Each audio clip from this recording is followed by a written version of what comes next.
Hi, thanks so much for joining me on Soap Queen TV. I'm Anne-Marie from BrambleBerry.com and SoapQueen.com. Today, I'm going to show you how to work with colorants and cold process soap. This is the 4th episode in our basic cold process series. In the first 3 episodes, you learned how to work with lye safely, work with fragrance oils and essential oils, and delved into some basic terms about cold process soap. If you haven't seen those episodes, please stop right now and head back and watch those episodes first.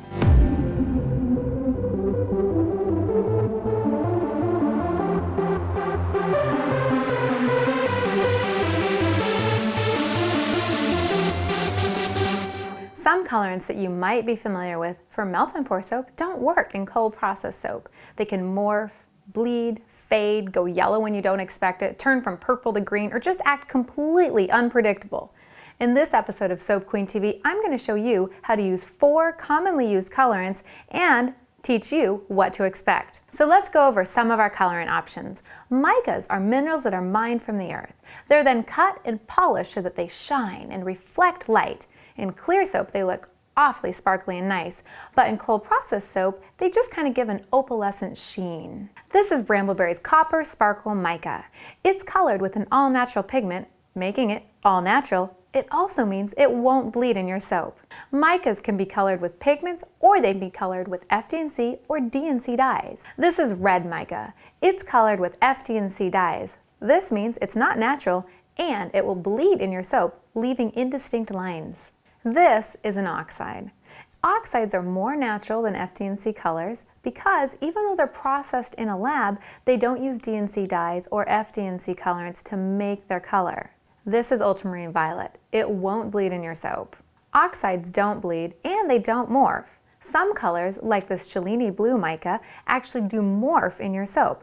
This colorant will go from a blue to a pink and finally end up a purple. You don't have to worry about that with oxides though. They stay stable in cold process soap. What you see is what you get.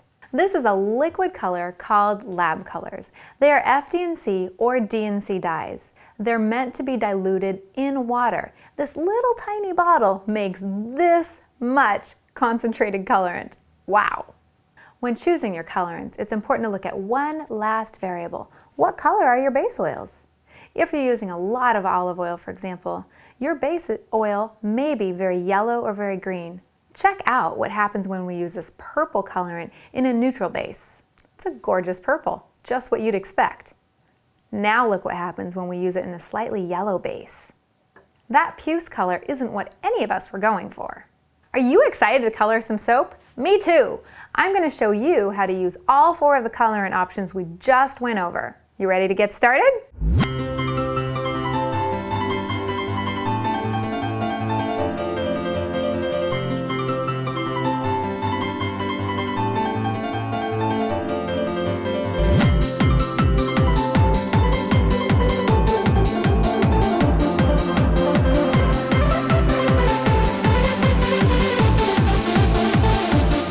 Alright, before we get started, I trust that you've watched the safety video. You wouldn't lie to me, right? Okay, it's time to get started. Let's get safe. Put on our goggles and put on our gloves. Measure out 7.3 ounces of distilled water. Measure 3.1 ounces of lye or sodium hydroxide out. Carefully pour the lye into the water while stirring. Don't breathe in the fumes. Put the lye water safely to the side. The next step is to measure out all of our oils. 7 ounces of olive oil, 7 ounces of fully mixed together palm oil, 1 ounce of castor oil, 7 ounces of coconut oil. My lye water and my oils are within 10 to 15 degrees of each other. So now it's time to combine. Slowly pour your lye water into your oils. Take your stick blender and on short bursts, turn it on and slowly start to stir your soap. The mixture's starting to hit thin trace. I'm going to give it a little bit more because I want my soap to be fully mixed before I start to stir in my colorants. Now I'm ready to split this batch. Let's do the Cellini blue first.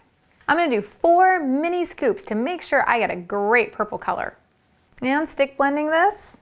Wow, look at that blue. It looks great. Oh, but it's already turning. Can you see that? It's already turning right in front of our eyes. This is what I mean by morphing. Don't panic though. Within 2 days, this will be a glorious purple color. Now let's move on to copper and do 4 mini scoops of the copper. I'm just going to use a spoon to stir this in because I know copper mica stirs in really easily. That looks pretty good. I'll do 4 mini scoops full of the ultramarine violet. I'm going to use a stick blender on the ultramarine violet because I know it tends to clump and it needs the extra mixing that a stick blender will give me. This looks well mixed and ready to pour. Now let's try our fuchsia lab color. I'm going to use 3 dropperfuls of diluted fuchsia lab color. This is around 8 to 9 milliliters of diluted color. And just use a spoon to stir this in. Keep working it around. Looks like it's all mixed in. I'm pretty happy with this color. I'm going to pour this into my heavy-duty rectangle mold. And one last little trick up my sleeve, this is what happens if you use a low pH lab color, which isn't designed for cold process soap. It starts out a great looking purpley blue and then goes to a really sad gray blue. Now, I bet you want to see what colors these go, especially the Cellini blue. Not to worry, I made these a few days ago, so I'll pop them out for you on air so you can see what colors to expect with your soap. When removing soap from your heavy-duty molds, just pull gently away from the sides and then push firmly down on the back with either your fingers or the palm of your hand. All right, and this fuchsia soap is coming out. Oh, there it goes. And check this out. Isn't that interesting? Clearly the soap started going into gel phase on this side only and didn't quite make it all the way around. Both colors are totally fine, but distinctively different. And moving on to the copper. Looks like my spoon stirring job didn't quite mix in all the way, but you get the idea of how the copper looks. It looks great. It didn't morph or fade, but it's not the shimmery, shiny color it once was. Next, we have ultramarine violet.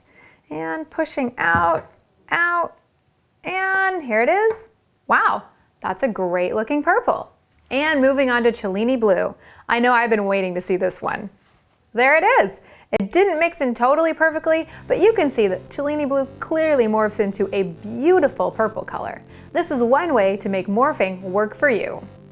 To learn more techniques on coloring, I recommend an ebook called Coloring with Confidence by Lori Nova. You can get it at brambleberry.com. Believe me, I have barely scratched the surface of everything that you can do coloring your cold process soap. Until next time, happy soaping!